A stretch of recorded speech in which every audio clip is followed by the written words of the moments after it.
এতে যাই একজন রাইটার যখন লেখা স্টার্ট করে তার পেছনে একদম অনুপ্রেরণা থাকে। আপনি লিখলেন, আপনার পেছনে অনুপ্রেরণাটা কি ছিল? পিছনের অনুপ্রেরণাটা হচ্ছে কি, আমি যখন দারুণাতে পড়াশোনা করি আর কি। সো দারুণাতে পড়াশোনা করার সময় ওখানে মাসিক বিকাশ ছিল একটা পত্রিকা আর কি। সো ওখানে অল স্টুডেন্ট লেখালেখি করতো, লেখাটা বের হতো। তো এই ঢাকা ভার্সিটির তাবিব ভাইকে চিনবেন, আমি রান্না গল্লি ভাই, ঢাকাইয়া গল্লি ভাই। সো তাবিব ভাই থাকতো হচ্ছে গিয়া 4 তলায়, আমি থাকতাম 5 তলায় হলের আর কি। তো তাবিব ভাই আমাকে বিকাশে লেখালেখি করতো। তখন আমার কাছে মনে হলো যে একটা মানুষ লেখে, সেটা আবার পাবলিক হয়, বইয়ে আসে, কিভাবে সম্ভব এটা? তখন থেকে আমার কাছে মনে হলো যে আমি লিখবো, আমি পারবো। তখন থেকে লেখালেখিটা শুরু করি। এরপর তো প্রেম টেম করলাম, প্রাক্তন হয়ে গেল, ছাকা দিলে মনে হচ্ছে লেখার স্পিড আরো বেশি হয়। তো এই আস্তে আস্তে আস্তে হয়ে গেছে। কোনটা ভাই কঠিন, কন্টেন্ট ক্রিয়েশন করে না লেখা? না, সো হার্ড লেখাটা আসলে চাইলেই লেখা যায় না। কন্টেন্ট তো এখন রিলস মোবাইল অন করলেই লেখা যায়, কিন্তু লেখাটা আসলে চাইলেই সবাই তো ধরে লেখক, সবাই রিলস বানায়, ভিডিও বানায়, কিন্তু সবাই তো আর লেখক না। আমি নিজেকে কিন্তু লেখক বলছি না, কারণ আমার যে লেখা আমার কাছে মনে হয় না যে এটা আমার লেখকের জন্য উপযুক্ত। মনের আবেগে যেটা আসে ওটা লিখি আর কি।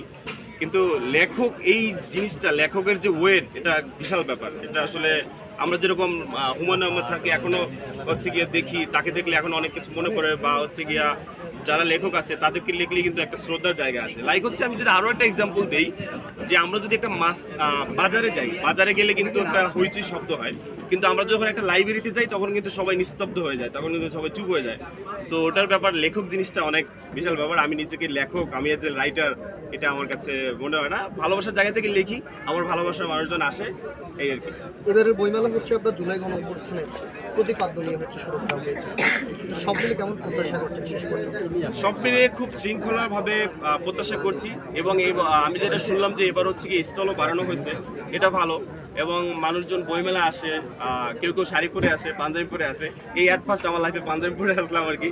সো এটা ভালো, সবার জন্যই ভালো। এবং বইমেলার চাহিদাটা অনেক বেশি। বইমেলাটা যখন শেষ হয়ে যায়, তখন প্রকাশকদের, পাঠকের সবার চাহিদা থাকে যে ফেব্রুয়ারি মাস শেষ হয়ে গেছে, তো তবুও যেন আমরা 3-4 দিন পাই।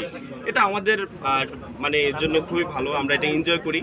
সবাই আসতে পারি, চিল মনে ঘুরতে পারি, পছন্দের লেখকের বই নিতে পারি, ভালো লাগে এটা।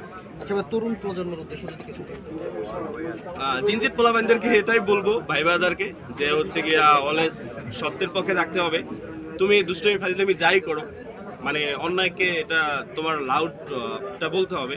অ্যাটলিস্ট আমরা এই গণঅভ্যুত্থান থেকে, জুলাই আগস্টের আন্দোলন থেকে কিছু পাই আর না পাই, অ্যাটলিস্ট আমরা কণ্ঠস্বর পাইছি। মানুষ কিন্তু এখন কথা বলতে ভয় পায় না, মানুষ এখন কথা বলে। তো এই কথা বলার জায়গাটা ধরে রাখতে হবে। আর দ্বিতীয় কোনো স্বৈরাচার বাংলাদেশে জায়গা দেওয়া যাবে না। সো আল্লাহ তাআলা তো সুযোগ বারবার